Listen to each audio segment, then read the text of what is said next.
I have spent over $4,000 on rent a month for 22 months. That's almost $100,000 in 2 years. Today, you'll find out if it was worth it.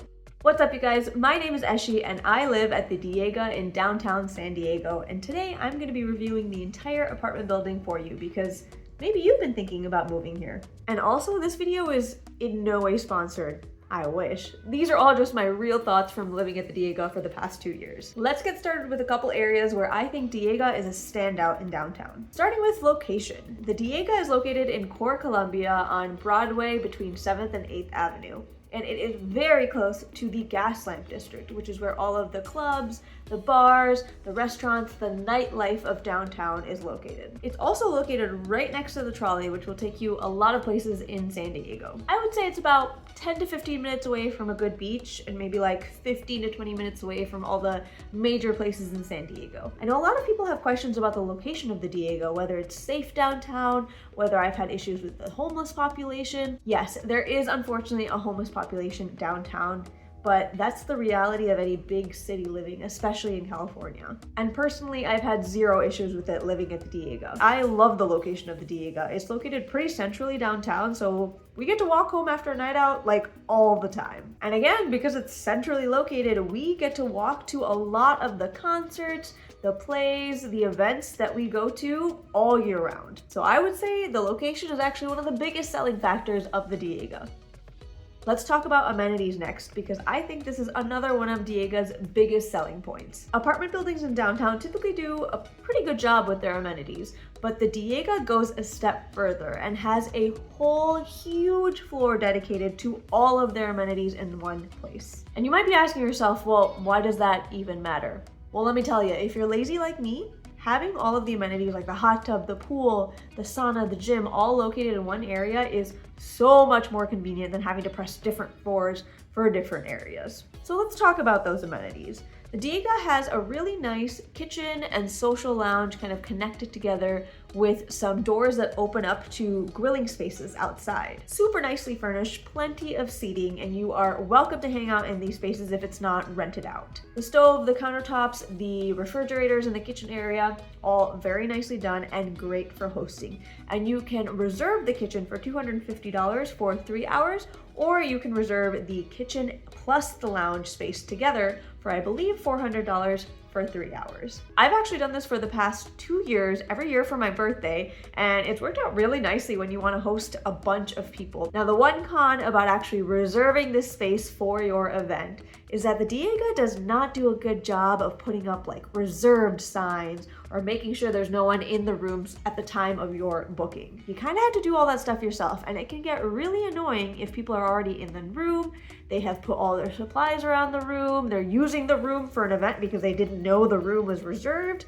It can get quite frustrating, which it has been every time I've reserved it. Besides that organization and planning piece that's clearly lacking with the Diega, the rooms themselves are fantastic. On the other side of the amenities floor is the business center, and this is honestly a really cool spot for you to do your work. Especially if you're working from home and you want a change of scenery from your apartment, these business centers work really nicely. There are 2 specific conference rooms where you can, close the doors. There's a big table in the middle. There's TVs with, I think, cameras attached, so you can have your Zoom calls in those conference rooms. Besides that, there's a section with beanie bags facing a TV, so you can still connect to a TV. There's another large table for you to sit and do your work. There's outlets all over the place. And in the second half of the business lounge, there is a pool table, there's a shuffleboard, there is this big seating section facing a TV, so you can be playing something on there as well. So I think the spaces in the business center allow for a lot of people to work in the room at the same time. Again, I don't think I've seen as big of a business center in any of the other apartments downtown as I've seen at the Diega. And I've toured a lot of places. If you're interested in any of those other apartments, I will leave the playlist of my apartment tours right here. Another reason why I think they just do it better with the amenities at the Diega is because of their gym. Now, granted, coming from someone who does not use the gym very often, this gym is honestly the biggest gym I've seen at any apartment building, like anywhere. It has a lot of treadmills, it has a lot of cardio machines, a lot of weight machines, and then it has like a whole section for free weights. It has a separated room for running and for like the bike section where you can cast whatever you want into that big projector screen. It's like its own separated space for you to do that. It has another little area for you to lay out mats and do more free weight things. It has a yoga studio, which is quite large, where we've actually taken like dance lessons that the building hosts in there. It also has like another outdoor gym section with like a jungle gym looking thing. I don't know what you're actually technically supposed to use that for, but it has like monkey bars. Every time I've gone in, the equipment has been very clean, and I've seen the cleaning people clean them pretty frequently, and there's wipes for you to do that as well. I just don't think any other apartment building can beat the gym at the Diega. There's a dry sauna, which is something that not every apartment building has, and I mean, Chumley uses it like 2 to 3 times a week. He loves it. Not to mention the ginormous pool and hot tub, and a lot of seating sections around those areas. The hot tub especially can get kind of busy, and I know in the summer months the pool is used pretty frequently, but I've never seen it where it is overflowing or too busy. And then there are so many other seating areas that I can't even count, with like fire pits, so you can have a close group of friends or even a larger group. If you're grilling, you can take your entire friend group and go grill in 2 separate areas if one is just taken up. There's a ping pong table. There are just so many spaces for you to relax, and I just think that the Diega cannot be beat when it comes to the amenities. Before we move on to my review of the actual apartment units and maybe some of the cons that come with it, let's hit on some of those quick things that maybe most people forget about. When it comes to parking, I think the Diega does it pretty well. For the first 22 months we were here, we were paying $50 a month for 1 parking spot, and it is assigned parking, and there are 2 garage doors that you have to like key into to get in. Such a random little tidbit, but the garage doors at the Diega open and close so fast. They are fantastic. They have broken down a couple times because of how fast they are, so they've had to do maintenance on them, but in general, love a good fast garage door. People have asked me if I have seen any break-ins or any issues with parking, and I personally have not. I haven't seen any break-ins happen. Because it's so secure with the 2 parking doors, it doesn't mean it can't happen, obviously, and I think I've seen maybe a Google review or 2 about something happening, but if you park in your designated spot, chances are you'll be safe. With our lease renewal, unfortunately, we are now going to be paying $100 a month for that parking spot. Not to mention there is a $25 annual parking pass fee, but overall, I don't think that's too bad for downtown parking. We have assigned slots for our mail, and we also have a parcel pending system where if there are larger boxes, they will put it in the parcel pending. You'll get a notification to your phone with a code that you have to type in to get your package. And then we also have a mail room for some oversized mail. And this is one of the major cons of the Diega. I don't think they do a good job with this oversized package room. Unfortunately, it is not very organized, and I have heard of some issues, especially during Christmas time with a lot of packages. Amazon Prime Day, those kinds of days where there are a lot of packages, it can get overcrowded. Granted, the Diega has a lot of units, so I can understand how it can get overfilled, but I don't think management does a great job of keeping track of the packages, of notifying you when there are things there. I think there's a lot more they could do with that oversized package room that they unfortunately are not doing. There's this ridiculous policy they've been trying to implement where if your oversized package is in there for too long, I think it's like 3 days, they'll take it and set it aside, and you have to specifically go ask for it, or they threaten you with sending the package back.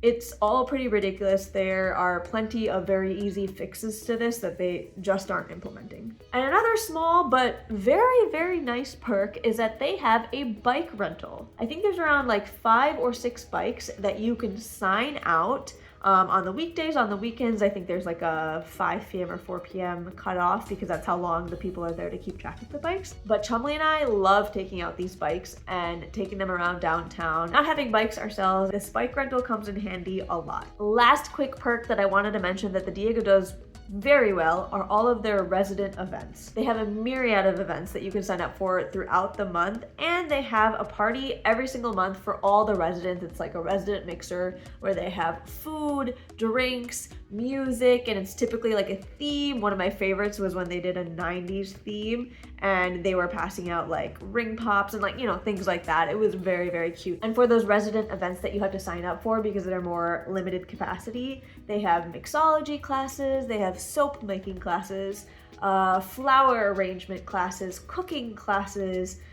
They sometimes bring food trucks out or juices that they just hand out to people. There was an adopt a plant event. They just have a lot of different events. It is hard to sign up for the ones that you have to RSVP for sometimes. People are really good at signing up for those events really, really fast. But pro tip, just show up to the events you want to, and typically there's a wait list, or some people don't even show up who RSVP'd, so a lot of times you can get in. So shout out to their resident event department. They do a great job. And finally, my review of the apartment units themselves. Starting off with the pros, I think the number one selling factor for this apartment building for Chumley and I was its almost floor to ceiling windows. The Diega has so many apartments that have a fantastic view, whether it's of the mountains, of downtown, of the harbor, of Coronado Bridge. They have a lot of selection of amazing views. With downtown San Diego being built up so fast, there are a lot of very tall apartment buildings that are being built around us all the time. But the Diega has managed to still have the best views in downtown for all the apartment buildings we've toured, which is why we re-signed our lease for another year. Its windows, with the amount of natural light it lets in, coupled with its huge balcony sizes, I don't think you're gonna do better in downtown San Diego for this kind of price. Also, love the fact that it has a walk-in closet in the main bedroom. I feel like that is an absolute must at this point for luxury apartment buildings. And of course, in-unit washer dryer. I'm also a fan of a darker color scheme when it comes to the countertops, the cabinets, the bathrooms. That's what we went with, but the Diega actually has two color schemes, so our dark color scheme or a lighter one. It doesn't have real wood floors. I think it's like a vinyl, but I think most people will like the lighter floors that the Diega has. Now let's talk about some of the not so good cons that I've experienced with the apartments. One of the biggest thorns in our sides since we have moved in have been the bathroom fans. The day we moved in, we realized the guest bathroom fan was not doing a good job of what it was supposed to be doing. It was really, really loud, like something was up. Apparently the way they've designed this entire apartment building is incredibly stupid, but the bathroom fans are all connected somehow to the outside. So sometimes if it gets really, really windy, which it often does in a high rise, the wind somehow comes in through the vents and messes with the bathroom fans and causes them to stop working, like frequently. And so when we first moved in, there was a long wait list where they were trying to order more fan parts, and it took us, I want to say like 200 and some days to finally get this fan replaced. And maintenance was trying their best, but overall the management was just not doing a good job of making this a priority. And I would say having a working bathroom fan is like sort of essential. The other huge issue that again is the bane of my existence is the fact that the Diega does not have a smart thermostat system. Huge red flag in my opinion. They have a really bad thermostat system that does not figure out the temperature in the separate rooms. It's not a smart thermostat. You can't connect anything to it. You also can't switch it out for a smart thermostat, which is one of the worst parts because when we were moving in, our leasing agent told us we could. And then we moved in and found out she was lying to us. I think the thermostats here are absolute trash, and the fact that you can't switch it out for a smart thermostat is mind-blowing in this day and age for a luxury apartment building. Enough about my rants about thermostats. I was getting a little heated.